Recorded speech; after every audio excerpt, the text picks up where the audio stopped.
Okay, so that's what the morning show month of Black women really is. That is the opportunity that I'm taking with this show to give a love letter, I guess, to my goddaughters. Like I said, their experience is going to be unique, and I want to make sure that they at least have some models or some information and knowledge of what to expect. And today, I get to bring to the table what I tell y'all before. I told y'all I know dope folk, didn't I? Yeah, like every show I tell you that. Today is no different. Today I have an opportunity to bring to you one of my closest friends, and you'll probably notice a theme a lot during this month. Because these women have been my friends through some of the roughest times in my life and theirs. And I know them and they are amazing. And today is no different. One of my good friends, Stephanie Jerger, who happens to be the biggity uppity up muckety muck at the Organic Trade Association.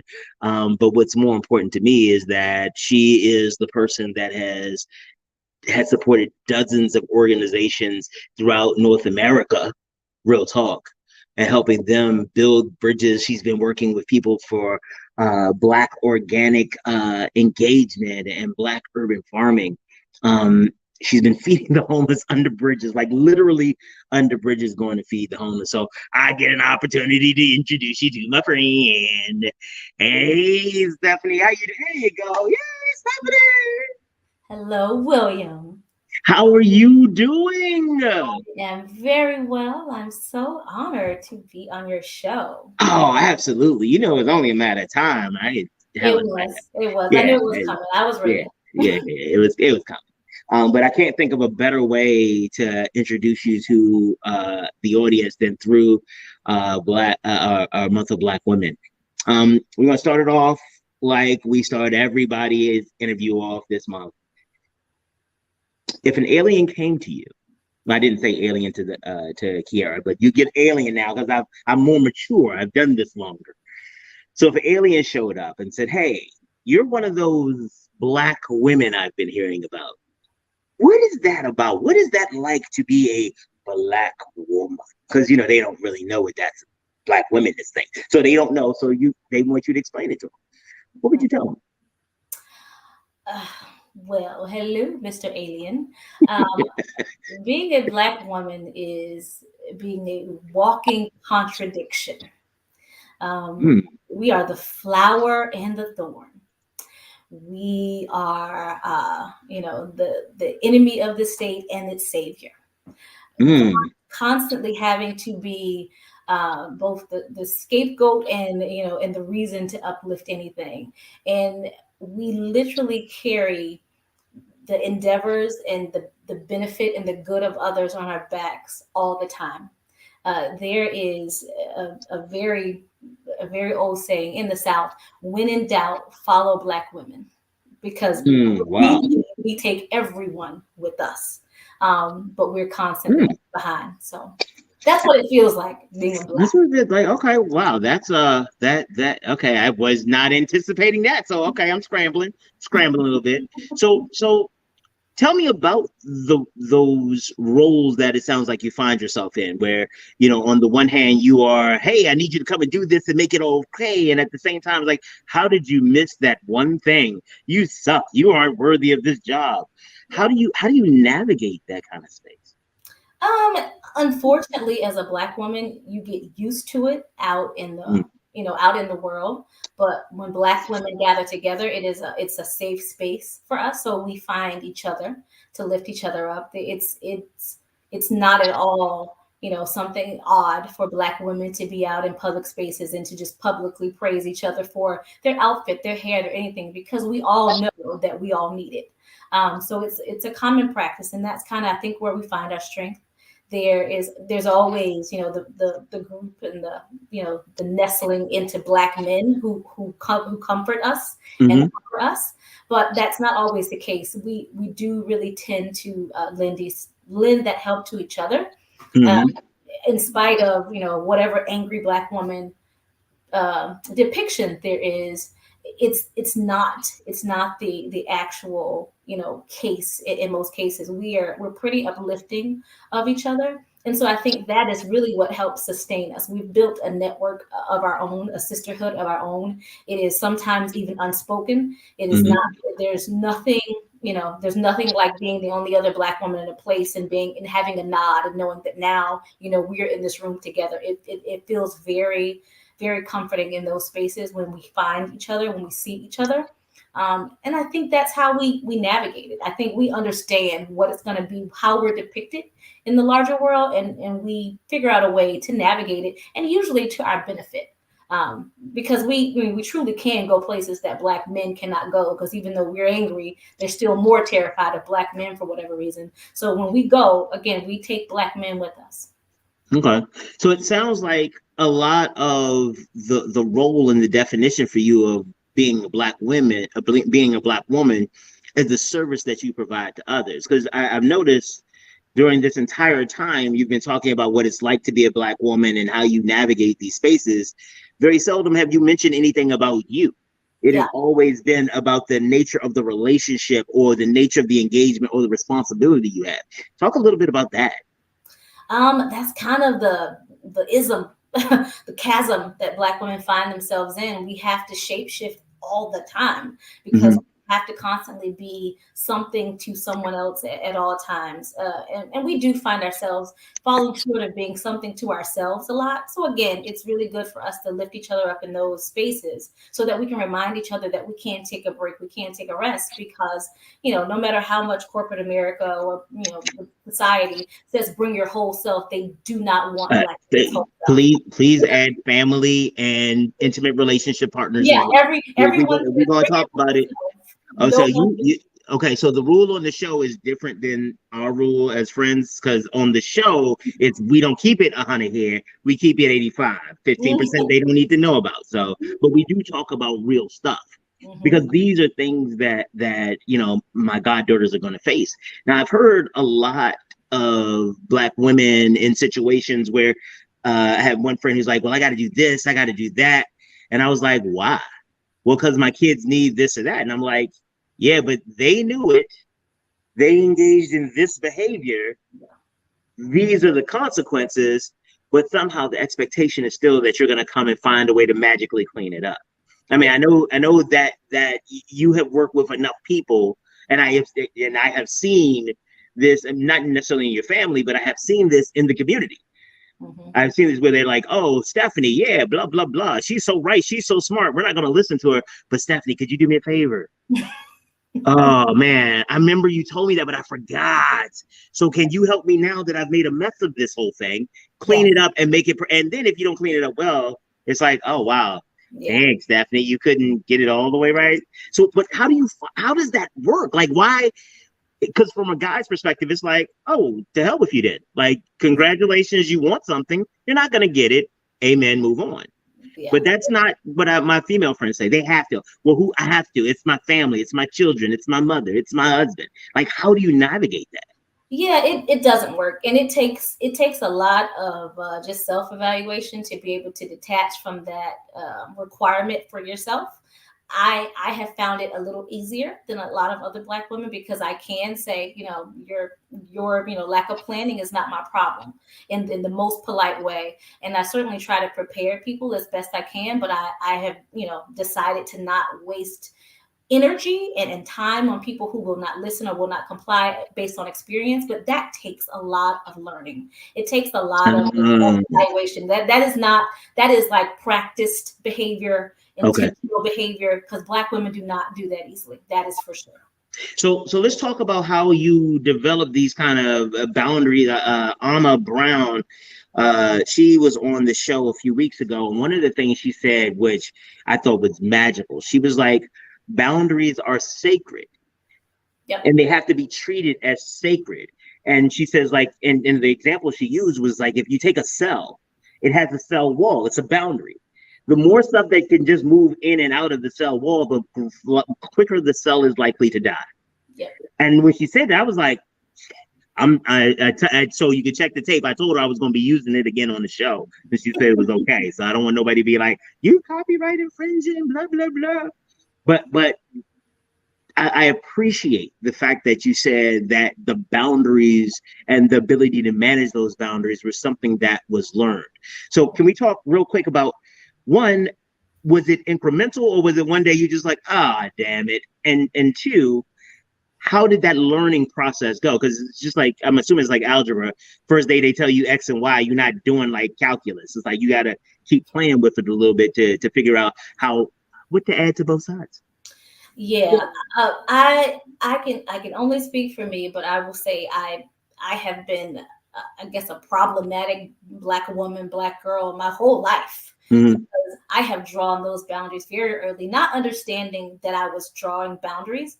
Just I recognized really young that when people were telling me to do something that was clearly not working for them and didn't make me feel good or feel happy or give me anything, I was not going to do it.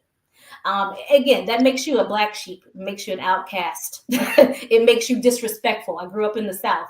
I was Oh honored. yeah, that Was that very might get you disrespectful. that gets you popped in the lips. I've gotten popped in the lip. I don't care. I'm gonna take it.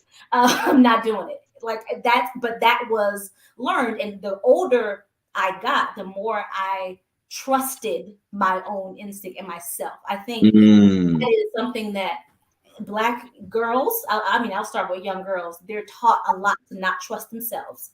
Trust what I'm Ooh. telling you, trust what the world tells you, trust what that book told you, and not trust yourself. And they Mm-hmm. develop so many conflicting, characteristics and self-esteem issues and self-worth issues because they're taught to not trust themselves. Mm-hmm. And that was always very problematic for me. I mean, just one example. I have always been a scholar. I'll give myself that. But I've never understood the dynamic of education in a classroom. So for me, if I'm going to do something for you, then you should be doing something for me, or I should get something from it. I could never understand why I needed to tell the teacher in class or verbally or, raise my hand or go to the board and tell her something that she knew I knew. I took your test. I passed it. Why do you keep calling me? I don't get anything extra for showing you how smart I am. So I'm not going to. And that was always a big problem. And I never understood it. And that followed me all the way through college. I graduated summa cum laude from Florida A&M University. And at my Big up Florida A&M. Big up Florida A&M. FAMU. And when my pinning ceremony was there, I went to the pinning ceremony and I did go to that, even though I didn't go to graduation because, again, I'm not interested. I'm done with this. Why am I going to Why am I going? Yeah, I did it. I don't have to do sit in it. your auditorium and watch you tell me, call my name for a couple seconds and walk across stage? That's always been my attitude. Like, I've done it. Well, what else do you want from me? So for me, I went to the pinning ceremony and a professor of mine, when he did the pinning, it was a history department head or whatever. And I had taken 2 classes from this man. Got an A's in both. I did well in both because I sat in there, I did my work. And when he pinned me, he said, I didn't even know who you were. I didn't even know what you looked like. You never seen me. I've never come to you. You never came to me after class. You never had a question. You've never sent me an email. I did not even know who you were, but I knew your name because you had some of the highest scores in one of my classes. I said, oh, okay, thank you. But my aunt who was there, she was like, how do you get through a whole, years with this man? I said, easy. He gave the work. I did the work and I left. And I'll tell you, I will admit, I squandered a bunch of my university experience because of that attitude. Wait, But when you say squander, what do you mean squander? like I didn't immerse myself in college. I went to college. I did the work. It was a job. It was my job. I did the job and I left. But that kind of task orientation has really served me in other places because it allows me to collaborate well, work with people well, because I can separate the thing from the person. I don't care who you are. I can get anything done with anyone. Because you're task oriented. Because I'm task oriented. And the question doesn't become, are we cool or do I like you? It's can you do the task that I need you to? I do not care. And not bother me. I don't care who you are. Can we do this? Yes. Can I find a way to get you to where I need? Yes.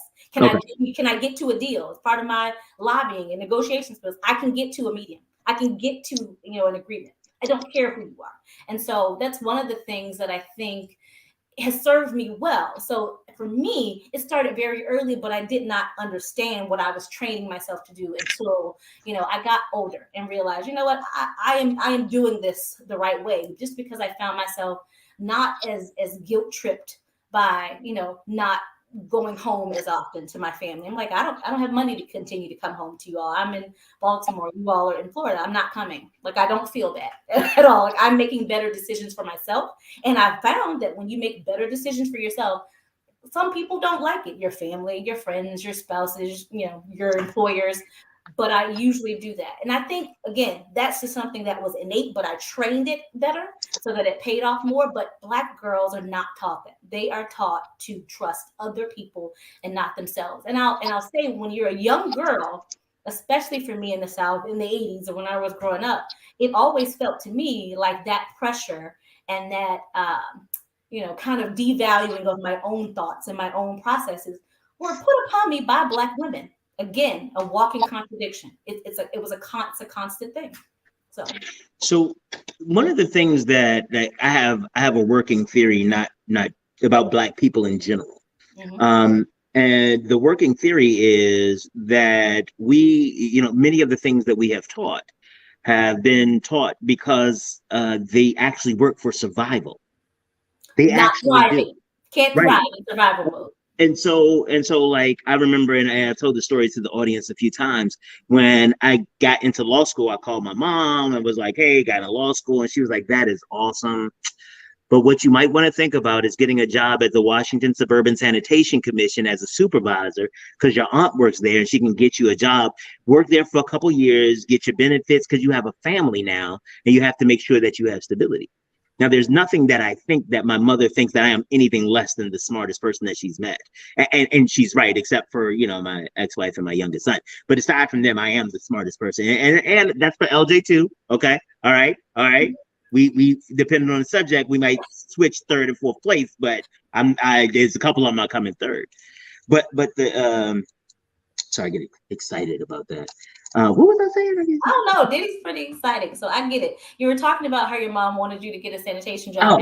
Oh, yes. And so what? Thank you. See, look at you keeping me in line already, producing while you ain't supposed to be. And so what it is that it wasn't that she thought that I wasn't great. She thought that this is safe. She was actually genuinely trying to help, and I think a lot of that is still echoed through. And I just want to get your opinion on in one particular place. I think a lot of the emphasis on relationship is still an anchor point from the disenfranchised of women in the previous century and the century before. Because a woman had no social standing by herself. She couldn't help. She couldn't even own property until the 70s or 80s. In America, by the way. So by the way, when we're talking about how long ago these movements are, 70s, 80s. Not long. So they couldn't own it. And so what in my mind, the story in my head, is that a lot of these women are like, hey, you can't be out here without a man. So I'm going to teach you how to do that, how to keep him happy, because this is the power exchange. His happiness for the social and professional and financial covering. That was the mutuality of that exchange. And what ended up happening, again, story in my head, I could be way off, because I spend a lot of time by myself and it's, it makes me think strange. But the way that I see it is that those safety protocols, because that's safety. You can't be out here, girl, by yourself. You better not be around no boys this late. You don't want to be one of those kind of girls, because they recognize that the social control was giving into the social control was a woman's value. And so as our history has transitioned and we have many more women who actually, can actually have stuff on their own and have become captains of industry, those lessons are still taught the same way that, we still teach people, I can't even think of, Pledge of Allegiance. How helpful has that been lately? But you see what I'm saying? So that what it is. Does it sound like just some theory? Because I'm good for making something up. Does that sound like I just kind of made it up, or is there some anchor in your experience for something like that? No, it's absolutely anchored, and those things are still being taught because, like you said, that wasn't that long ago, and those generations are very much still around.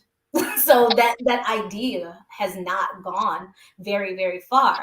And for people like me who have always been like the opposite of whatever that was taught, because for me, as I was being told those very same things, you know, find a man when you get to FAMU. That was the goal. That was the goal. I should go. Wait.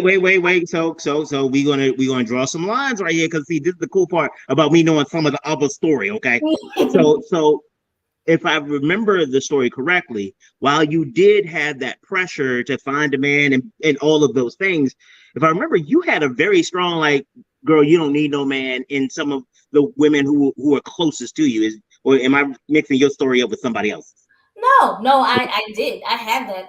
I had a family full of single, very empowered Black women. So I had a very different dynamic, and I had a different, I had a different slate of people that I could pull from, because the women in my family were not married. They owned all their property. They all had degrees. I am not like some. I'm not a first generation Rattler at all. I'm third. I'm third generation Rattler. And my mother, that's my father's side, and my mother is a second generation Seminole from Florida State. So I grew up in a family where all the women owned all their stuff, did all their things, and all had the life that existed outside of getting a man. So I was taught that, but I wasn't taught that. Like I heard that in society. Society taught me that, but my family was not, was not putting that on me. But what they did put on me was the safety. They were very concerned about security. I've always been a free spirit. What I was told was I don't have a healthy fear. That's what I was told. I don't have a healthy fear. I could see somebody saying that to you. Yeah, you don't have a healthy fear of things like being, leaving Tallahassee, Florida, and leaving the opportunity to work at Florida A&M, like my aunt had for 30 years. I could walk in the door and do it, no problem. Or I could walk and get on city council in Tallahassee. Could have done it in a minute. I'm political science grad. So I had no problem doing that. I was like, no, I'm leaving. Done. They were like, no, you don't know anybody. You can just come back home. You don't have to do that. You don't leave the safety of your safe state job. And I was like, I'm all right. I'm gonna just leave. I'm gonna go to Baltimore where I know no one and just start over. You really did. I thought you were lying when I first met you. I thought you're like, oh, I just moved up here. I'm like, oh, for work? Like, no, because I saw Baltimore and I was like, I should live there. I was like, for school? Like, no, I graduated. For you in a relationship? No, did not know one human here. I got into grad school at Temple University in Baltimore. And Dr. Asante at Temple, who's over the history program there, told me, go to Morgan. My wife is down there. My son, go to Morgan. It's the same program. And it'll be cheap. I said, gone. And that's what I did. So I didn't have any safety net here. But for me, and I've said it before, I am not concerned. I'm not concerned about the branch because I'm a bird. I trust my wings. I jump and wings apply. They just appear all the time. You are your own safety net. I am my safety net. Like I'm the safety net. I'm the plan. I'm the table. I'm playing A, B, C, and D. So one of the things that I have to give you is your ability to create these relationships, and it seems like it comes really easy for you. Talk about what that's like, because you walk in a room and Stephanie, Stephanie. By the time he's like, oh my God, I love Stephanie. Did you met that? Oh, you know Jerger. Oh my God, I love Jerger. Everybody, wait. Big ups to Sharia Lovelace, because whenever I bring up your name, she's like, oh, Stephanie with boobs like Jerger. Listen. It is a very different dynamic, and Baltimore is, it's its own place. And I'm from the South, so I'm very Southern in my hospitality and my greeting and my respect and, just comfort with people. So I don't have a problem being, I'm very introverted, but, I whatever room I walk in, I'm going to take over that. That's the room I'm in. That's my room now. And Baltimore is its own very, cliquish groups of people, and you have to navigate this group to navigate Baltimore. And today, there are many people who don't remember that I'm not from here, that I don't know any of y'all. I didn't go to, they'll tell me, yo, Stephanie, you remember when, because we did it at Western. I did not go there. They're like, no, you went to Northern, right? No, you don't know me. I was not here. No, you remember when we went to Hammer Jacks? No, never saw that. I am not from here. So it's a constant reminder, but it was a doing of mine. It was very intentional. Mm-hmm. I came here, I knew I would know no one, but Mm-hmm. I wasn't worried about getting a job. I knew I can get a job anywhere. So that wasn't a problem for me. I was going to grad school. I knew I would meet some people at some point. Mm-hmm. That wasn't a problem. But when I realized that I needed to find my tribe here, I began to look Mm-hmm. in very usual places. And for me, I'd always done community work, even in Tallahassee, because I worked for Habitat for Humanity there. So I was like, okay, well, that was the national at the time in 2000, I guess 6 or 7. That was Delta Sigma Theta's national charity. So I was with several Deltas. So I knew I would come here and I could find them because I would be able because they're going to check on me at FAMU and Absolutely. So I find them. And then I grew up in a church where my pastor was the president of the Urban League for 3 years. So I said, okay, let me find them. And I just went around and basically found my tribe. And that is how I was able to navigate, because you really had to know somebody. So many times I needed to know somebody.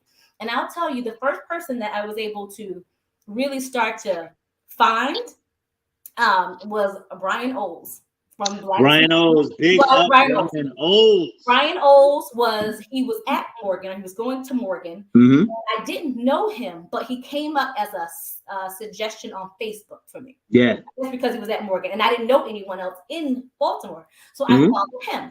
And then I followed everything he followed. And then I went to everything he did. So I joined Toastmasters. I joined the Urban League. I found BPM. I was like, I'm just going to go everywhere he went. And it paid off because I was like, this guy seems like my tribe. And he was. And I tell that story all the time. And he and I laugh about it because he was like, I didn't even know you. You didn't. I just followed you everywhere. And now we're good friends. But it led to so many other things. When I went to one meeting at the Urban League with young professionals. I went to one meeting and then I emailed the president, then Eric White, and said, you have a fundraising position open. I want that. And he was like, okay. Nobody else wants it. I was like, I can do that. I can ask people for money, no problem. And that became another thing. And from there, the outgoing communications director was Will Holmes. And he said, here, we'll get with Will Holmes so you can get with BPM and him and Hassan. And I said, okay. Will Holmes, Eric said I should talk to you because you're going to help me. He was like, all right. And it really became, I had credit where somebody would say, you know her? They're like, oh yeah, she knows Will. Yeah, she knows Eric. Yeah, she's with the Urban League. Yeah, she's with this. And it's still today a thing where people are contacting me to vouch for people who are like Baltimoreans. I'm like, yeah. I know that I work with them, that kind of thing. So that is how I navigated it. But it was partly, being a Black woman and finding my circle, but also just the nature of the way that I network. I find a way to connect with just about anybody. I mean, literally just about anybody. So, okay, I was going to give you a chance to come up with this one on your own, but you're not really working with me here. So I'm just going to jump ahead. One of the things that I have seen you do, and actually I'll talk about just my experience with you. You engage from a point of legitimate and genuine service first. And I think it is that authenticity about like, I'm not here trying to hustle you out of no money. I'm trying to get to know you. And guess what? If I get to know you and decide you have value, we'll be cool. If I get to know you and decide that's cool too. Yeah. But it is you always start with service, not the commodity of the transaction. And I think that's a bigger deal than I think you may give it credit. I think you're right, because that's one thing that I have been asked before about is how I network, and it is literally authenticity. Because what I do is I connect with people in a way where I can store them, right? I can store them in their value. I may not talk to someone. I may not talk to Sharia Lovelace, all year long. But if someone comes up and said, oh, I'm looking for a virtual assistant, or I have this chef, I have this idea that I'm like, wait, I know somebody, and I make connections. I've been called the plug, and I'm like, I don't know how I became that, but I definitely connect people because I'm always trying to elevate somebody. And I think that's one of the things that someone said about me one time. They were like, I'll just follow.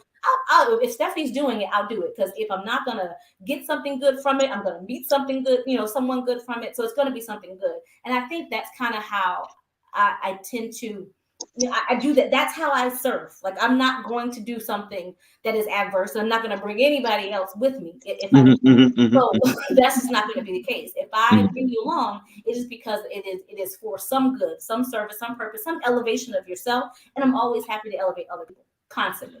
I don't have any problem doing that. And I really am a connector of other people. And I learned that by watching you all. I learned it by watching people who I watched network and connect in the city, and I understood how it works. And I'm like, I can do that. And it's not hard because the people that I'm connecting with are amazing people. And sometimes the people just don't always they're not able to connect with each other. Just like in my professional life, the people that I'm working with in my, vocation, the job that pays me, my community work intersects all the time. So I am the point of intersectionality for them all the time. It's a constant thing. The people who are growing farms, growing literal food in the middle of Pulaski off North Avenue, they're not doing it for fun. They're doing it because they want food that is pesticide free, fresh food without hormones for their families, to supplement, to not have to pay the retail prices or grocery stores, to sell for themselves. And that's exactly what I work every day to tell people what organic is. That's what it means. And so, if there's strength in numbers and power, in words, then math is math. Like, you need to get more people saying what you say and doing what you do. That's how allyship is made. And that's what I try to do across the board in the community, for work. And so I think that's what made me an asset in so many places. So I think also, again, because I know parts of the story, I want you to talk about how you navigate through this guilt space. Because one of the things that you said, and it's very clear, and so let me also be clear. This is exactly who she is, except this is a lot more professional because, she got a big muckety muck job. So, but did you notice I'm letting you go ahead and do that? Because I'm like, this is, I heard Crazy Horse and he said on the show. Oh, sorry. Oh, I'm going too far now. Sorry. Back to the show notes. Yeah. So, so there's a lot of people that I talk to who, like I told you about my friend, I have to. My mom needs it. I have to. And I've known you for years. And if you only do the have tos, if you've literally already said, I will. So how do you navigate on not getting caught up into other people's like, oh man, I can't believe you're leaving. Like, oh, and not have that be predominant in your decision making? You know what? That's an easy question. Is when I decide that I'm not going to do anything else, it's because I've done all that I can. I've expended all that I can give. I've reached whatever limit that I can do safely for myself, for my mental health, for my physical health, for my financial health. I am done. And so I leave without any guilt because I don't leave things on the table in a job, in a relationship, in a service event, any kind of thing. Like I'm going to fundraise and get money from everybody I can until I am done. When I know I cannot go back to the well, I am going to stay and clean up and do whatever I can from start to finish until I am done, because I no longer have the time or energy, or I have to be up in the morning, or I have another thing to do. I'm going to prepare whatever thing I can for my job in a way that I know is like everything that I can do to prevent something, to add something, to grow something until I am done. And if somebody else needs to pick up and do their part of the job, because I am done. In a relationship, I've given everything I can. I've expended every asset I have, every emotional asset I have, every venture I can to like make it work, make it, be something better, be what it can be until I have it, and then I'm done. So I think for me, it is the fact that I rest in the fact that I am a person who gives, like I'm going to give 110%. I'm a person who is going to assume some responsibility for the failure of it, for the success of it. And then when I assume the failure, the responsibility for something that's not going well, I take control of it. And so for that means I can do more. What else can I do? And I search every time before I walk away from something. So when I walk away, it is because I am truly done.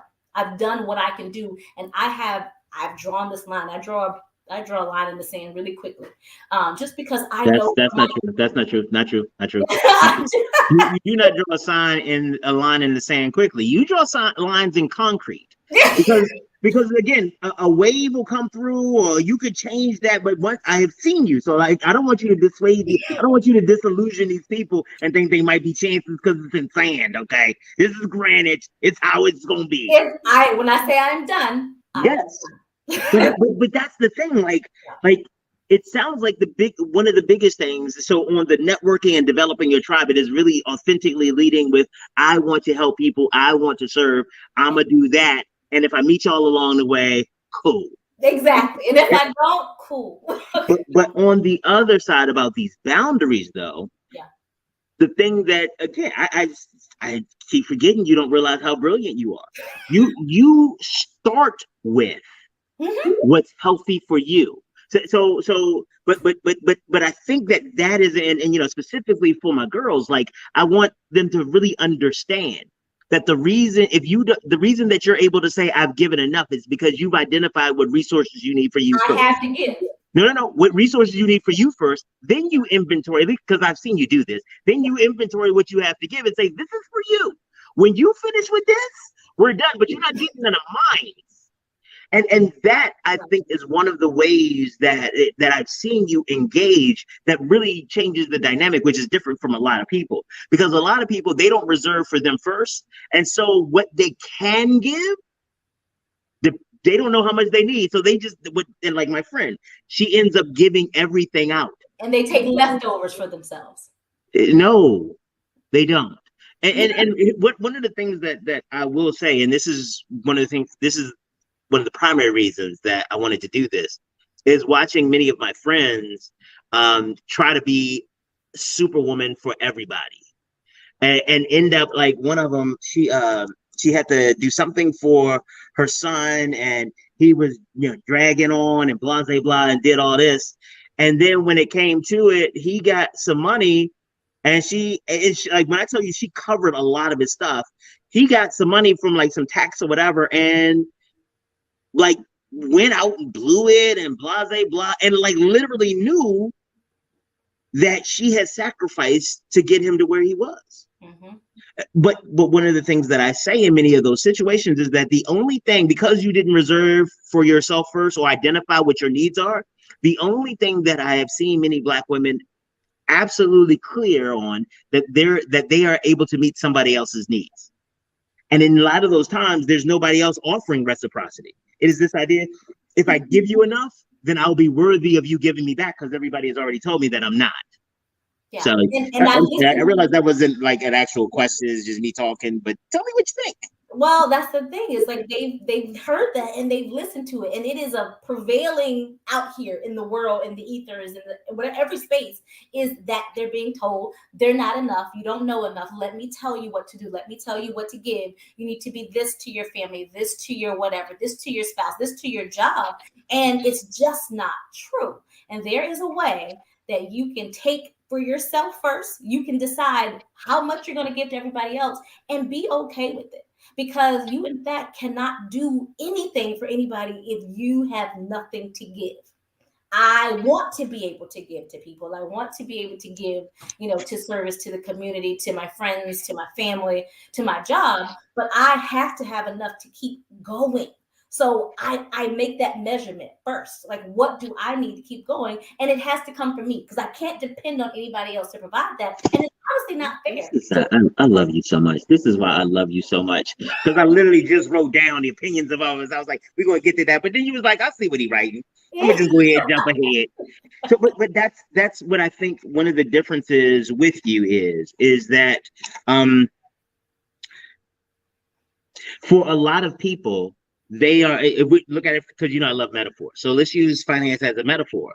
Like for a lot of people, they have not reserved the assets or have the income to support themselves. So what they do emotionally, they have not been taught. They have been taught they have been abused, real talk. Like the relationship between Black women in the United States across the board is one of abuse. Just so we're going to touch on that a little later. But what happens is that I've seen that people use the opinions of others like credit. It's like, I don't got enough money to buy my own house, but let me borrow some from you. You pretty, thank you, okay. Oh, you're smart, thank you. And it's like, you were that before he said it. You were that before she said it. Like, and that's what I tell people. It's like, well, you know what? You were right. Okay. It's like, I don't need, you said, I was right before you said it. This is just about your wisdom. Now you understand how right I am. So now I can feel more comfortable doing work with you. And this is why you and I are friends, because I'm like, oh, you're so smart. And you're like, yes. And you say, oh, you're so smart. Yes.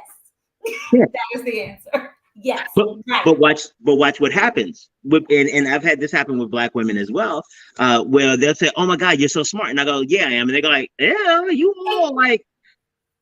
Listen, if your goddaughters don't learn anything else, this is what I try to teach Black women, Black girls, and Black women that there are friends today. I have to correct them and bring them in. Learn how to accept thank yous for your compliments. If I hear another Black woman, if I say, oh my gosh, your hair is so pretty. Oh girl, I didn't even have time. Thank you. That's it. Ma'am, ma'am, your house is so beautiful. Oh, it was so dirty. I want to. There's no explanation, because for me, it is a thank you. I had a man, I don't know, probably last year or so, give me a compliment out somewhere. And he was like, oh, you're beautiful, wherever. So I said, oh, thank you. And just kind of kept going. He was like, you know what? Thank you. Because I wasn't hitting on you. I was just telling you, I think you're a beautiful woman. I want to say it. I say, right, you have good eyesight. Right. Thank you. I am. Yes, I am. That's the answer. And if there's nothing else, I want women to take from that, because that turns into something else. That understanding of your own confidence and your own beauty and your own worth, it snowballs. And it looks like cocky to some people. It looks like arrogant. But the people who understand it, it does not. And also be careful when it's not really yours. Because game recognizes game, and when you don't look like you related, it's like, oh, you wearing somebody else's clothes. You don't even know how to walk in them. Imposter syndrome is real in Black women. Like, and some of it has, my opinion, some of it anchors into these lessons that keep getting learned, and the habits that we don't get an opportunity to break. If you are always in a situation where you are always the giver, well, you ain't never gonna get. Because it won't work that way. Like, I don't understand. Listen, we Black women overgive. Like, we're giving when people are not asking. Like, why are you giving so much? They didn't ask for them. They asked for a nickel. Why'd you give them a dime? They asked for one thing. Why are you doing 5 extra pages? Oh, you know why? My opinion why is because the credit line. I don't have enough for me. So if I can get you to love me, if I can get you to tell me how good I am, because I don't believe it and I don't fit there. And one of the reasons I love the fact that you are here is that you don't do that. Like, one other thing too, about the question about the spontaneous comment. Please always recognize your beauty, because that is a question that predators use, because it gives them an opportunity to assess your vulnerability. Exactly. Yes. And for me, I think that there's something I've always noticed, and I was like, Black women do not know how to take a compliment. They don't go for anything, that they have imposter syndrome. They feel like they don't have what it takes to do things. Like, honestly, God grant me the confidence of a mediocre white man is a real prayer. You hear me? Yeah, amen. I work with that community, and for them, I don't care who you are. I am in the room with you. So who are you? Right. The ability to walk into a room and not have to try to figure out where your place is. I'm here. I am here because I was invited. I'm here, and there's a part you need something I have. When I walk into Capitol Hill, we haven't been on the Hill in a very long time, and I don't really lobby as much as I used to, because I'm just doing a different type of job now. But I can't tell you how many times when I was corresponding, with congressmen or Senate staff, and we're doing email, and they see my name, which looks very racially Caucasian. It's white. It looks white. It's real white. I was trying to figure out why this white girl was coming to the Urban League. I didn't understand. But we love everybody. Come on. They're talking to me, and they email me, and they're like, "Oh, this is great." And when I walk in, Stephanie, I was like, "Yes." It's constant.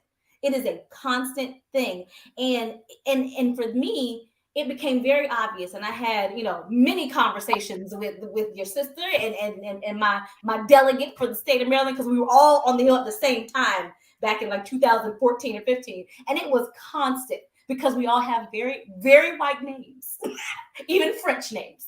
all right names. So it was all the same thing. And we had so many conversations about it. And it's like, I am in the room with you.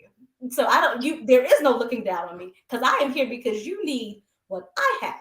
And it's that kind of attitude that, again, it may feel cocky, but once you settle into understanding your power, like your worth, you have something that they need.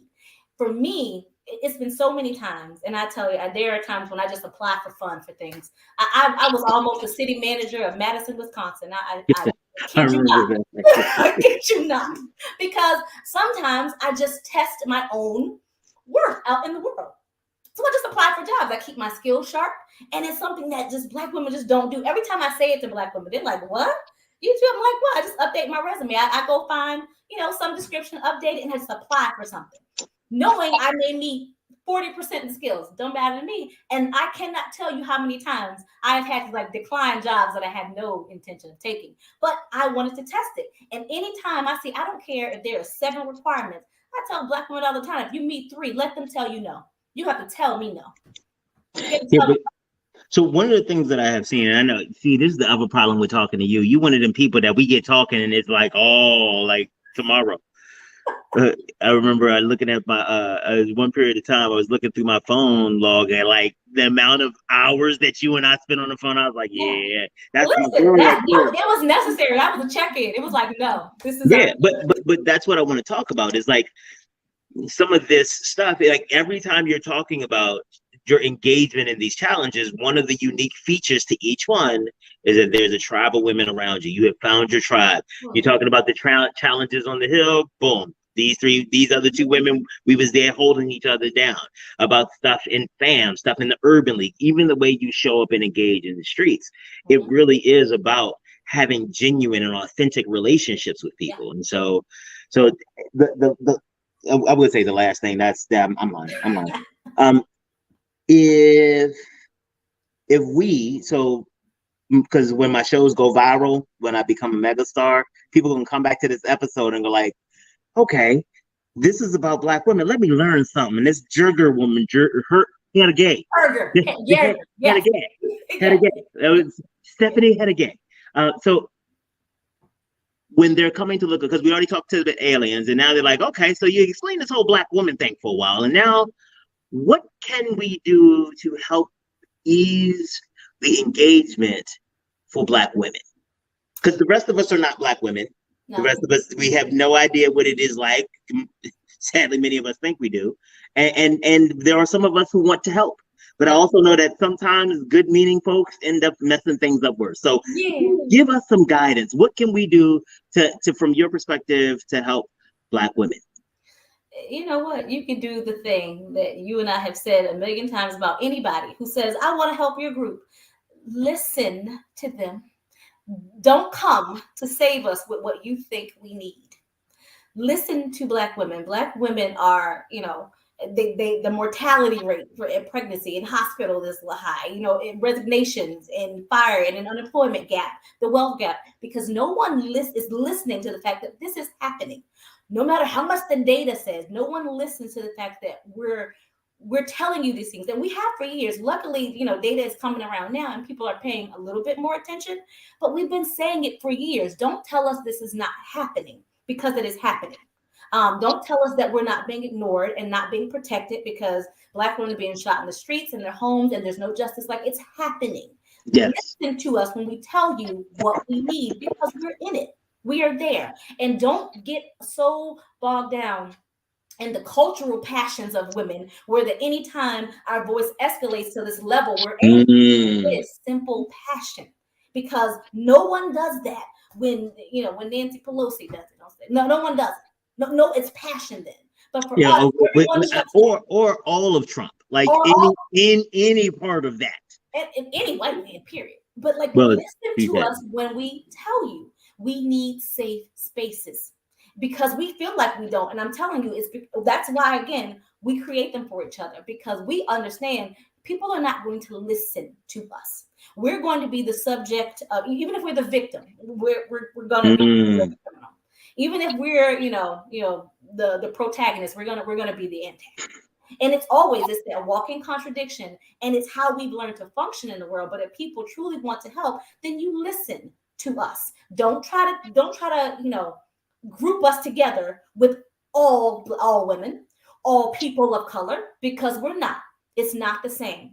I will tell you a million times. I sympathize with any group's mission, any group's plight, but I am not anti anything. I am pro Black because I understand that is a different experience. I will tell you, I can't see a lot of examples where Asian and Latino women have run to the aid of Black people in the way that Black people run to the aid of everybody. So listen to us when we tell you, because honestly, if you lift us up, everyone will elevate. It will, because we truly carry the burdens of everyone with us.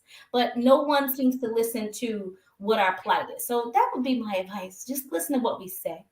Believe us. Believe us when we tell you we're in pain. Believe us when we tell you we're tired. Believe us when we tell you that we're doing everything we possibly can to say we can't do it and feed our children. Believe us when we tell you that we don't understand what's happening in our house and in our heads, and there's something wrong with us. We can't put it out. Don't just give us a pill. Don't just diagnose them with something. Listen to them, because I think it's so. There's a gambit. There's a wide array of places where Black women lack real support. They really do. And I'm a very introspective person, and that protects my mental health. But I had to build that because I felt like no one was listening to me. So I was listening to myself. No problem. I'm gonna listen to me, and that's how I built that fortitude up. But it was a process. And for people who have not been able to do that, they continue to suffer and struggle out with imposter syndrome and wealth gaps, and like challenging with their family life and their work life and their balance, because people are not listening to them. They say, oh, you got it. And I'll tell you, there's one thing I'm never going to be a proponent of, and that is a strong Black woman archetype. I don't buy into it. I am not strong. Let a man be in the room. My wrists are broke. Take care of me. I'm not, because no one comes to the aid of strong things. And we need aid. We need help and support. So no, like that archetype is built just so you can continue to break the backs of Black women. I've never heard of a strong Latina woman. Never heard of a strong Asian woman. I don't want to be one. I'm good. You can help me. You can support me. You can advocate for me. And I think that's what I would have people do.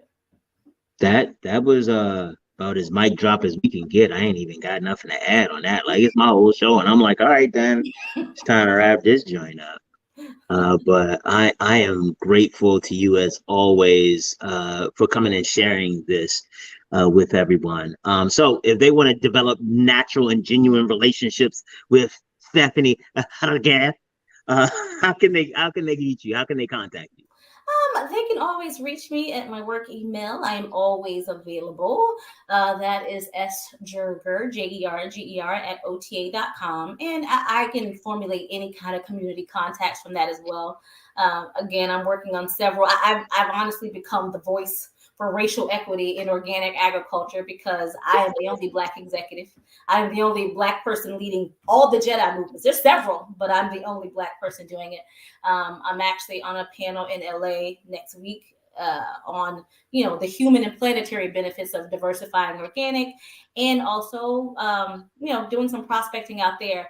There are so many Black women, because Black women will start a business quicker than anybody else. They don't mind doing it, but they have not been able to tap into the resource about the economic benefits of being organic, just because it's very incestuous, and I'm trying to really blow the doors off of that industry. It's a multi-billion-dollar industry, and Black women and Black farmers are Black businesses, Black retailers are left out. And I think that they don't even think about going organic. They don't think about taking the next step, because it is a process, and they've made it hard by design. So I am working very hard with USDA and Congress, and against them both. I don't care, whatever day it is, it depends on what it is, to create more opportunity in those spaces for Black and brown farmers and retailers and businesses. Because you don't think about it, but you have Black hair products, Black body products. We have all that, and all of those things can be organic, and there's a monetary benefit to those kind of certifications, and getting into stores like Whole Foods and Moms. Giant's great, but Whole Foods is going to mark it up even more. There's a benefit to be, to having that access, and I'm trying to create access for more people who want to get into that industry, because Black people, as usual, are very into their health and wellness, but there has not been anyone talking to them from the organic community. So I'm really working to, kind of build those relationships and build trust, and say that they kind of have the right path now. I have them listening to me. While I have them listening, let me get everybody in that I can. Cool in the gang. Oh my gosh, it was man. Listen, I have had a wonderful time, and this is exactly what I hoped it would be, and I am very grateful for you, to you, for sharing your story with my goddaughters. Thank you very much, William. It's always a pleasure.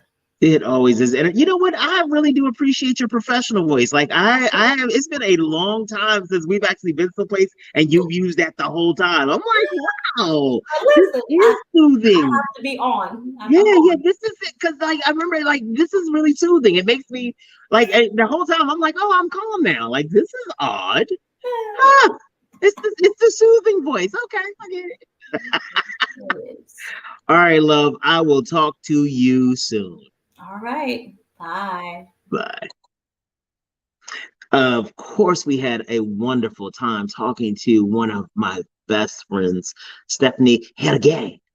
Stephanie Jerger from the Organic Trade Association. We're coming and we're going to continue to do this for the rest of March. I am so grateful that I know such dope women.